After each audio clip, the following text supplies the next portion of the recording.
Let's go to the phones. We've got Casey from Kansas who was chiming in. Casey, you're on early break. Go ahead, man. Hey, first off, Greg from Florida needs to drink a little bit of the Kool-Aid. Like, yeah. let's get a little bit of it in him down there. No, I don't know. I think with you, Sip, we gotta let this Matt Rhule thing play itself out a little bit. And I think what's really striking is it's in such a different direction than where everyone else thought it was going to be. I think I was listening to Husker Online, and they had one of the Colorado ADs on there, and you realize that Deion Sanders wasn't the first choice there. He was like the third. And that kind of screams of desperation. So I'd rather have not a desperation hire, I guess, is where I'd go with that. Yeah. This is not a desperation hire. Like, and I feel like I'm a little more comfortable, like we're not, some experiment to see if we can get Nebraska on last chance U. I mean, that's kind of what the Deion Sanders hire feels like for Colorado there. But just Greg, Florida, drink a little bit of the Kool-Aid, man. Have some fun with the rest of us this offseason. All right, Casey. It's Greg in Myrtle Beach, but it's close up to Florida. Yeah. I mean, here's the thing about Greg. He saw the Carolina Panthers situation up close.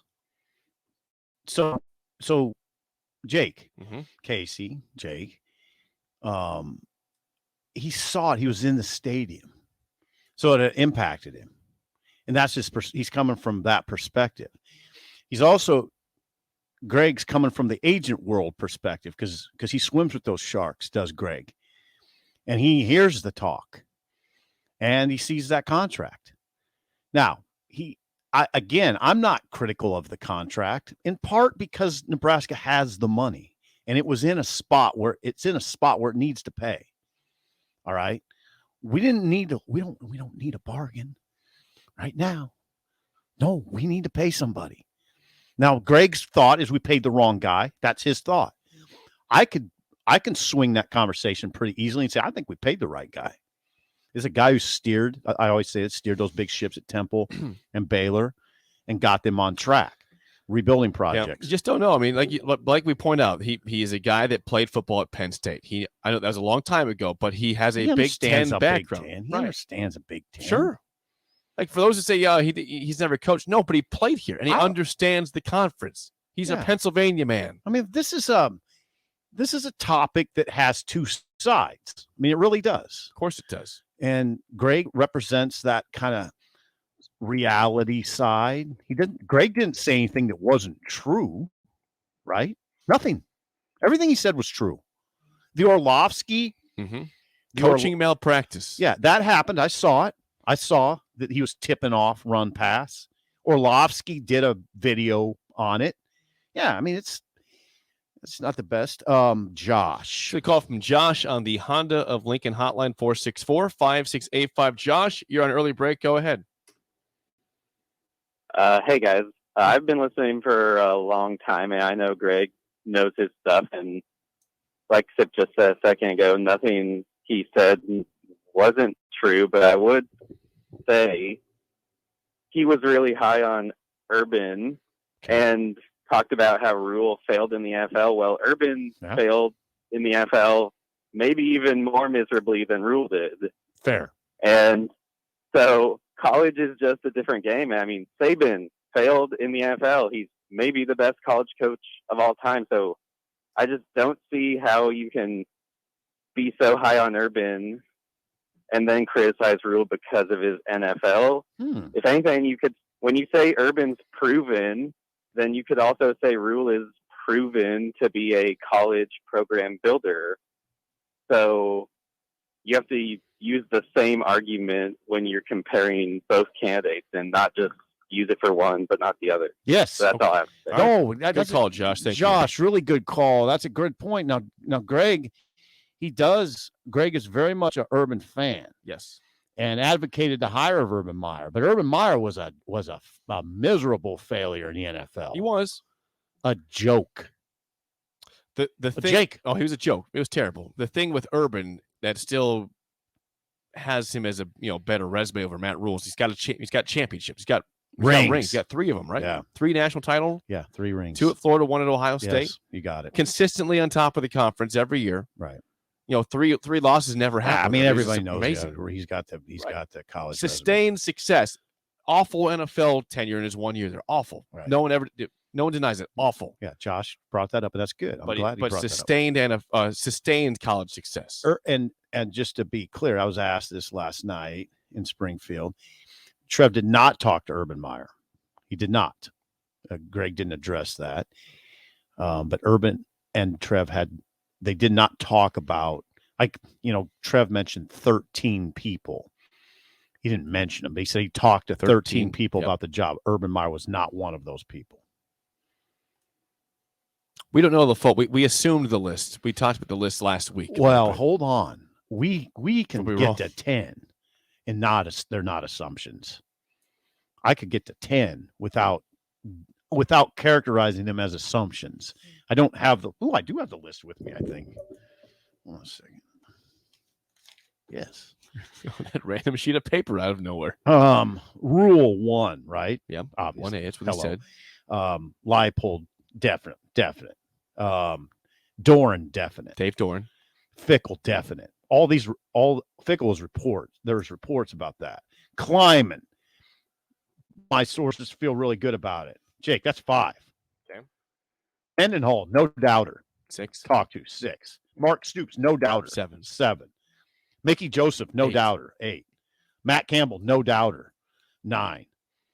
Now, that's where it's after 9 where I start. What about Kalen DeBoer? Think he was talked to for sure at all or not? He got a contract extension raise. Same time as Stoops, right? Yeah, but I'm not as positive about DeBoer. I stopped kind of at 9. Football Scoop had Patterson and Monken identified, and I tend to trust Football Scoop until Football Scoop reports that John Garrison became the offensive line coach at Nebraska, and then deleted it, and then I lose confidence in things like that things like that happen. 9 that I feel good about. And then the next 4, Aranda could be in there. Dave right? Aranda possibly. Yeah. Or we don't know about Bielema or Fleck possibly. Those guys. No. Early on there was thoughts Nebraska might talk to Jim Leonard, but I don't know if that ever happened either. Yeah. Thoughts.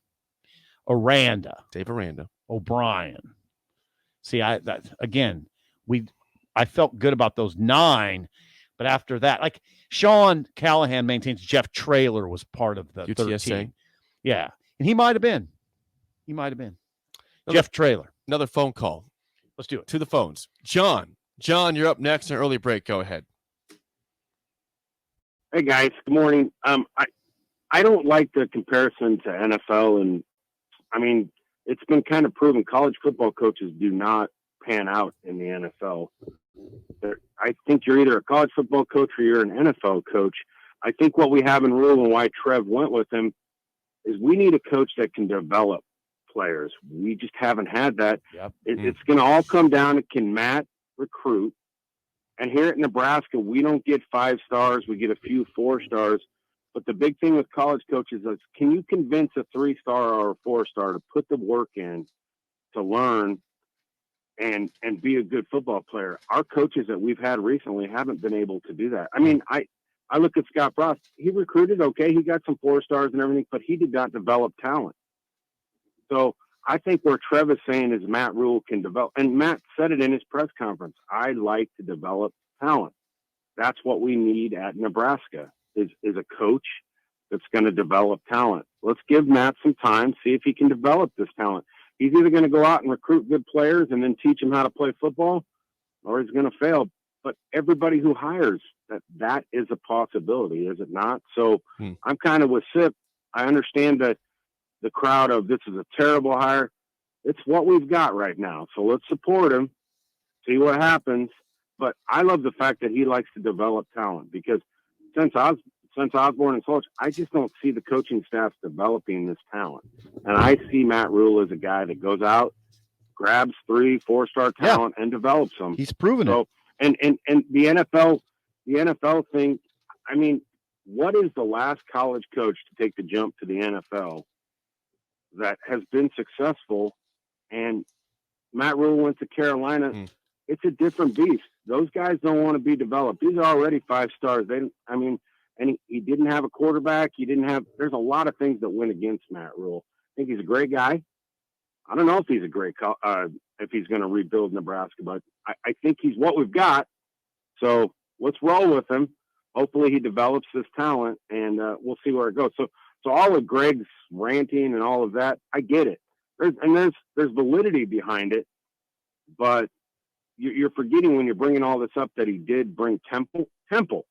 We're not talking Temple. He brought Temple to heights that they've never known before. So I see Matt Rhule a lot like Greg Schiano. I think he can do it here, and I'm all behind it. So that's my positivity for this Friday. You guys have a great day. Thank you, John. I would say that to answer his question about who's the last guy to go from college to the NFL? Pete Carroll, but he was in the NFL before that too. He went NFL, college, NFL. But he worked out both in both. He did, right. And it's not like now you can go too far with hey, he's our guy, support him, because then you could put anybody in there and say that. But I'm not criticizing John. John's right. It's not you just didn't put a guy in there that hasn't succeeded. Rhule has succeeded. He has a proven track record, and he has a proven track record of development. Right, which is what I've been preaching for years. Yeah. Now you did run out a guy who developed guys at a high level. You Bo keep Pelini. You know what, Josh? 8 years ago, some of us run out Bo Pelini. But I don't. 8 years ago. No. But I'm not. It's not just you. It's a lot of people. And what I say to that, you casually dismiss it. I don't casually dismiss when people advocate for firing people and changing the course of their lives, and then people shrug it off and say, "Oh well, we were wrong." No, I mean that wasn't a shrug. I thought about it. But anyway, I've had some thoughts. Pelini, some deep conversations. Pelini would say, "We're going to teach more detail than anybody in the country. We're going to teach more detailed football than anybody in the country. That's how we're going to overcome these recruiting sort of disadvantages we have."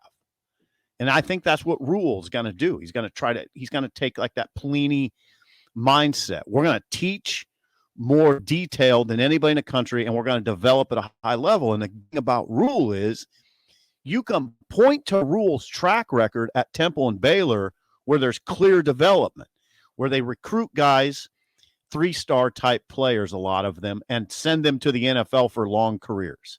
Okay, it's proven. They're out there. The numbers are there. All right? He's done it. The records are there. Mm-hmm. The records are there. So this is not just any guy. It's a guy that does have a proven track record. And you have to acknowledge that. Now, Greg, I also respect Greg seeing Carolina Panther football up close, and it was a disaster. It was. Thank you for using my word. You're welcome. The thing we don't know about Matt Rhule is if he can consistently sustain that success before moving somewhere, right? Temple leaves after getting to 10 wins twice in a row. Baylor leaves after 11 wins. Can he? We have not seen 10 years of, hey, Matt Rhule has the first 2 years are rough. Can he keep the sustained 11 wins for years? That'd be nice to find out. Yeah, that'd be a good spot to be in. One last call before we get to the game show. Another John has chimed in. John, you're up on early break. Go ahead. Good morning, guys. Hey, all I got to say is Greg can stay down in Myrtle Beach where they hang out at golf courses and in his skyboxes and sip on wine and act like he's in a fake Southern draw. We're in Nebraska. We're going to roll up our sleeves. We're going to pitch hay.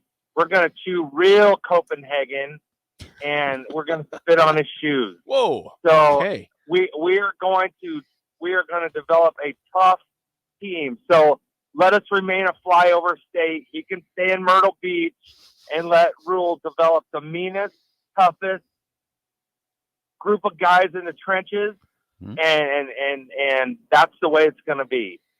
Good night. Good night. Good night. At 7:47 a.m. It's a good night from John. Beautiful. That's beautiful.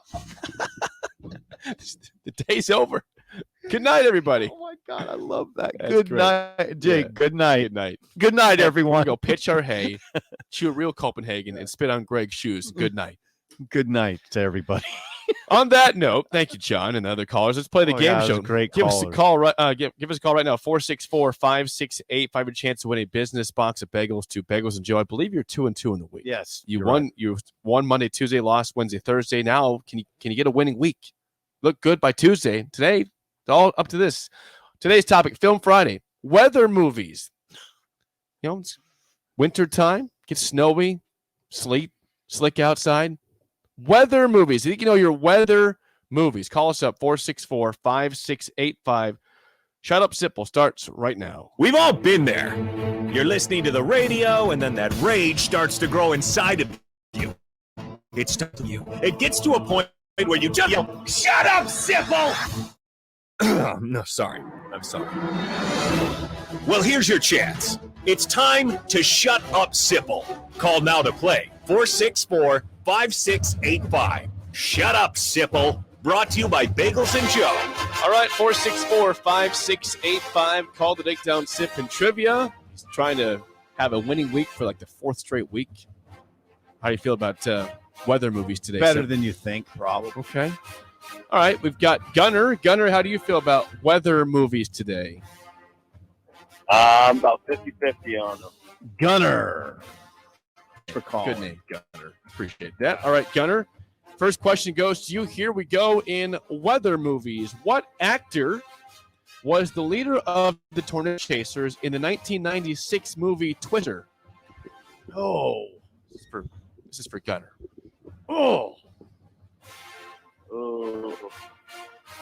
Say the main character or the actor of the main character? I'd like to know the actor's name, the real name. Is that Bill Paxton?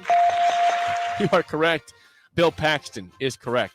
That's a good get right there by Gunner. 1-0 lead. Would you have had Bill Paxton? Yes, because you've done it before. Oh, but I was ready. good memory there. Yeah.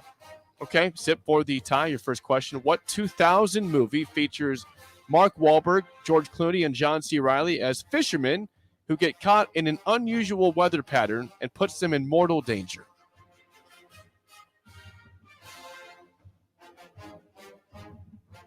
Get caught in a weather pattern? Yep. Fishermen. Fisherman? Yeah. 5. God. It's a weather movie? Yep. 5, 4, 3, No, hold on. 2, I'm on the verge of this. 1, half. Can't get it. Tip of my tongue. Can't get it. Gunner, do you want that one or not? I do. Go for it. That's a classic. That's The Perfect Storm. The Perfect Storm is correct. Does not look good for you, Sip. You're down 2-0. Classic? That's a classic. It is a good movie. 2000. For the win, Gunner for the resounding 3-0 sweep on a Friday. What 2004 movie features Dennis Quaid, who must travel from Washington, D.C. to New York City to reach his son, trapped in the crosshairs of a sudden international storm which plunges the planet into a new ice age? That's The Day After Tomorrow. And a 2-0 start to the week ends in a losing week. 3 straight losses. That was a brilliant performance by Gunner. We'll get you bagels. Congrats, Gunner, and call down the road. Nice win today. Thank you guys. Have a good one. You too, Gunner. Gunner. You loved it. Hey, you lost to a good name at least. I know. Gunner's a good name. Yeah, that was rough. Rough waters there. Yeah. Rough waters. Weirdo. Why is that weird? All right, go ahead. You want your last question Sure. or tiebreaker? Sure. The Shining takes place in a winter storm in Colorado where Jack Nicholson's character is driven back to drinking and he goes insane. What is his character name? I don't know. I've seen the movie. I don't know. Jake. Jack Torrance. Yeah, I wouldn't have got that. Jack Torrance? Yeah. Jack Torrance. Like Torrance. Torrance. Tiebreaker. What was the film length of The Day After Tomorrow? In hours and minutes. 2 hours and 7 minutes. Woo-hoo! 2 hours and 4 minutes. Oh. Pretty good guess. That was your best guess of the whole day. Yeah. Didn't have a very good day of on shut up. You've not had a 3-0 loss for a long time. No. Because you've won a lot, but when you've lost, it's been tiebreaker or close. Yeah. That was bad. Yeah, Gunner, that was a technical knockout. Technical knockout. TKO. Yeah. Gotcha. And he didn't get me off my feet, but he got me. The ref had to He step knocked you in. out of the ring. No, he You went didn't. over the ropes. No, man. I didn't. Yeah, you did. No, I didn't. The ref had to step in. You're on the ground over there outside the ropes. There's always Monday to recover, though. You get the weekend to recover. Get back on track.